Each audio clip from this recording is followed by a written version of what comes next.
As the film The True Cost makes clear, in the developed world, we consume an extraordinary amount of stuff. It's not just clothing, but all sorts of stuff, from small stuff like small smartphones to big stuff like cars. Incidentally, my country, the United States, is a world leader when it comes to consuming all this stuff. Environmentally, this is a double-edged sword, with each side cutting both people and the earth. First, all this stuff is made of natural resources. A smartphone, for example, is made of dozens and dozens of different materials. Some of them, like the lithium used for the battery, cause significant social and environmental problems through their mining, which directly harms workers, including children working in mines, as well as the environment by contaminating air, land, water, and so forth. Second, making stuff requires an enormous amount of energy, which in turn emits greenhouse gases. The manufacturer of a luxury SUV releases 35 metric tons of carbon dioxide or equivalent gases during its production. So, just who is responsible for all this consumption? Is it us, consumers? Or is it the companies that manufacture all this stuff? A variety of corporations and their advocates have long argued that we consumers are the problem. After all, they just make what we want. If we didn't want it, they wouldn't make it, and there wouldn't be a problem. So it sounds simple enough. If we are to believe them, we consumers are to blame. But are we? Something to think about is that corporations have long been in the business of making consumers out of ordinary people. Ideally, insatiable, rampant consumers. Sounds a little like the Matrix, but corporations can be seen as being in the business of making us into the beings that serve them best, consumers. Unfortunately, neither we nor the earth are much served by this enterprise. To the contrary, it can be incredibly detrimental to our species and our planet, as well as all the life that we share this planet with. In order to help explain all this, allow me to repeat a story that I included in my most recent book on writing a new environmental era and moving forward to nature. So, quite a few years ago, while visiting friends, I noticed that their young daughter, who was maybe 6 or 7 at the time, was watching TV. Glancing over from time to time, it was obvious that the show was geared toward young girls. What caught my attention were the ads. Most were selling what you would expect: toys, sugar breakfast cereal, local theme park. One ad, however, was another beast altogether. It was a major cosmetic corporation showing models having fun on a Caribbean beach. It repeatedly cut to scenes of them applying makeup, which they were having a frolicsome good time doing. Realizing that this ad was running on a show pitched at young girls, I wanted to see how it would end. Were they really trying to sell lipstick to 6-year-olds? As it turns out, they weren't. The ad was not designed to sell a particular product, but rather to sell a brand that makes a broad range of products. It was really just 60 seconds of young women made happy by cosmetics, or, made happy by a particular brand of cosmetics. So were they trying to get 6-year-olds to switch to their brand of eyeliner? If they really were trying to sell cosmetics to young girls, you would have expected that at least some of the models would have been children. Why were they instead just young women on screen? After thinking about it, the frightening answer hit me like a ton of bricks. This cosmetic company, which has been around since the 1930s, decided that they needed to make more than just cosmetics. Astonishingly, they had taken up the business of making consumers. First, they present girls with images of happy and appealing young women. Next, they cut to the source of the happiness, applying and wearing makeup. There is no suggestion the young girls should themselves be wearing the makeup. Instead, it is held out as an essential part of what it is to be a woman.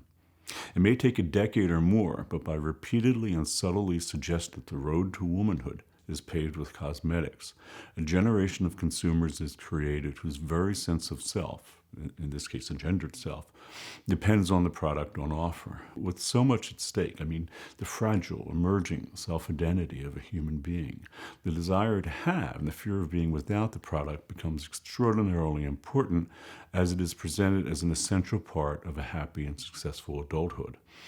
Although we may think that industries exist to serve us by providing all sorts of appealing consumer goods, like cosmetics, it is arguably the other way around. Human beings exist to serve those industries. Human consumption is what empowers them. An enormous amount of care and attention is thus given to fashioning human beings willing to work long hours, making disposable income, so that these industries can thrive. It really does sound a little like The Matrix, doesn't it? Today, this particular project has been profoundly ramped up as girls and young women are themselves recruited to help create the new generation of consumers. They do so by first cultivating a following on social media. Once a trend-setting young woman has a sufficient number of subscribers on YouTube, she can monetize this achievement by, for example, selling cosmetics on her channel. It's obvious I have people like Kylie Jenner in mind here. In this sense, the project comes full circle, as the trendsetter herself was arguably fashioned by the cosmetic industry for this role.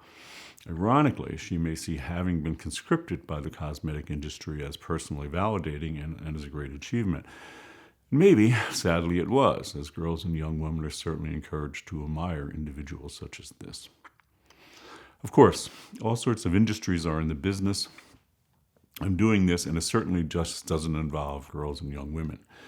And to make a little aside here, isn't it both horrific and fascinating that what we think of as the pinnacle of being glamorous involves unthinkable levels of consumption and hence causes extraordinary damage to our planet and its climate?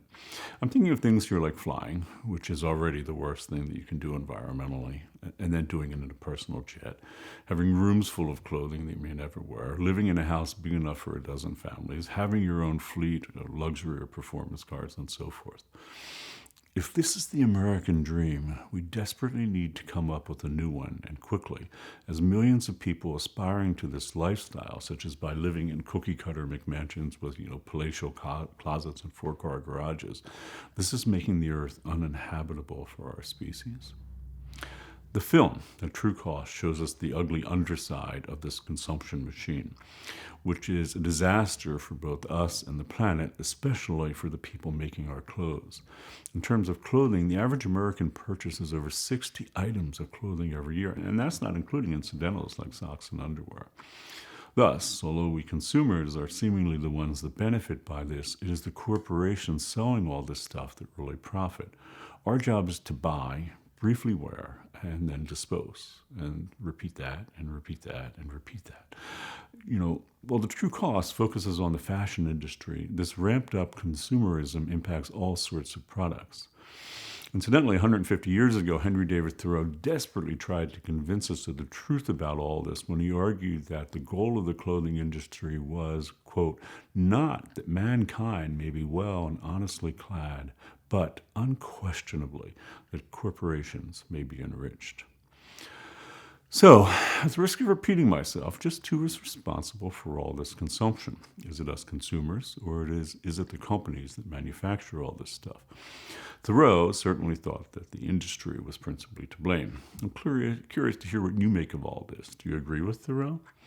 Having been given a glimpse of the inside of the fast fashion industry by The True Cost, what's your response to all this? While this film is all about the fashion industry, are other industries now following suit? In other words, in addition to fast fashion, do we now also have things like fast consumer electronics? On another note, the episode of Patriot Act on the ugly truth of fast fashion provides an interesting supplement to The True Cost. Although it doesn't shockingly take us inside the fashion industry, as The True Cost did with scenes from the Rana Plaza disaster, this Patriot Act episode nonetheless makes it seems to me, an effective critique of the fashion industry. However, what I find particularly interesting here is the format. 1/3 the length of The True Cost. Quite a bit has to be crammed into this episode, yet it does not feel rushed and seem pretty effective. And of course, it manages to make us laugh at all this, laugh out loud in spite of the horrific subject matter.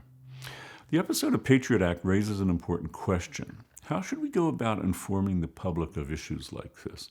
Full-length documentary is a traditional, and I would argue, nonetheless great approach, but it's not without its shortcomings, as it may not attract a huge audience. So should we be experimenting with other ways of getting the message out, like the comedy of Patriot Act? Do you have any other ideas on how you'd spread this message? It's an important issue, and I'm really curious what you have to say. As usual, I'll select a number of your comments and respond to them in the future episodes, in the deep dive episodes that we do.